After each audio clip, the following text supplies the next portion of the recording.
Delve into the love story of Princess Beatrice and Edoardo Mapelli Mozzi, from their meeting to the declaration that shook the British royal world. A moving tale, rich in revelations, that will thrill you and give you a new perspective on the monarchy. Subscribe, share, and leave your feedback in the comments to bring this unique story to life. Imagine a scene where pomp and intimacy merge, where behind the gilded palaces and the rigor of royal obligations, hides a beating heart, vibrant with emotion. It was in this atmosphere, both elegant and deeply human, that Princess Beatrice of York and her husband Edoardo Mapelli Mozzi celebrated their first wedding anniversary. This moment, which could have remained discreet, took on a public dimension when the princess's husband broke the silence to address her with a declaration of love as tender as it was unexpected. But to understand the power of this moment, we must trace the thread of their story, a story where chance, destiny, and determination intertwine. Beatrice, the eldest daughter of Prince Andrew and Sarah Ferguson, grew up in the eye of the media storm. Since childhood, every gesture, every smile, every misstep has been scrutinized, commented on, and analyzed. Far from being a fairy tale princess locked away in an ivory tower, she has had to learn to navigate the sometimes turbulent waters of the British monarchy. Edoardo, on the other hand, is not a prince, but he belongs to the Italian aristocracy. An accomplished real estate developer, he has made a name for himself through his hard work and discreet charisma. Their meeting was not orchestrated by royal protocol, but began in the private sphere, at a social event where their eyes met like two shooting stars in an already well-defined sky. From the very first exchanges, a bond was formed. Edoardo had a natural elegance, a sincere listening that contrasted with the superficial conversations of aristocratic evenings. In Beatrice, there was this human warmth, this rare authenticity in a world where everything seems calculated. Very quickly, their relationship took shape discreetly, far from the paparazzi, protected by a small circle of friends and family. Yet, when the press got hold of it, the couple faced it with dignity.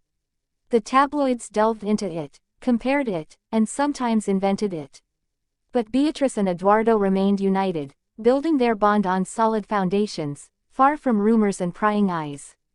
Their wedding, celebrated in 2020 in the midst of a global pandemic, was the very embodiment of their story, intimate, elegant, and deeply symbolic.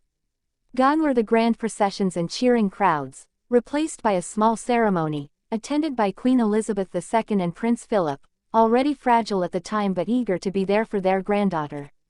Beatrice's dress, lent by the Queen herself and altered for the occasion, was both a practical and emotional gesture. The choice told a story, one of continuity, of a generational bond, but also of humility in the face of a world in crisis.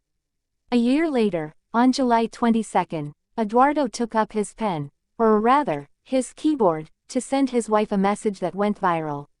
On social media, he posted a radiant photo of Beatrice accompanied by simple but powerful words. He spoke of love, gratitude, and how lucky he was to share his life with her. He described their first year of marriage as an extraordinary journey, punctuated by laughter, discoveries, and challenges overcome together. This message didn't just flatter his wife's ego, it revealed a deep, respectful, and admiring love. The reactions were swift. Admirers of the couple praised the sincerity of the gesture, while royal commentators saw it as a strong sign of the evolution of the Windsors' communication style, becoming more direct and humane. Some even read it as a nod to the time when Prince Philip addressed tender words to the Queen in private, proof that, despite the centuries, royal love stories continue to fascinate. But behind this declaration lies a broader context. Beatrice and Edoardo's first year of marriage was not a bed of roses.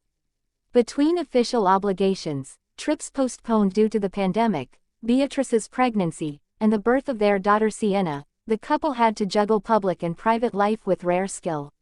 Each official appearance became a balancing act, each moment stolen from the press a personal victory. Edoardo, accustomed to managing complex projects in the real estate world, put his skills to good use in their life together, always seeking to shield Beatrice from media storms. For her part, the princess found in him an ally, a partner capable of understanding the unique demands of her role while also offering her refuge. Their love was nourished by these trials, strengthening with each challenge overcome. This first anniversary was therefore much more than a date on a calendar. It symbolized a year of resilience, adaptation, and patiently built happiness. Edoardo's public declaration, far from being a calculated gesture, seemed to be born of this deep gratitude for a woman who, despite the weight of the crown, knew how to remain herself. And perhaps this is the true lesson of this story. Beyond titles, palaces, and protocols, there are human beings who love each other, who support each other, and who celebrate their personal victories, even the simplest ones.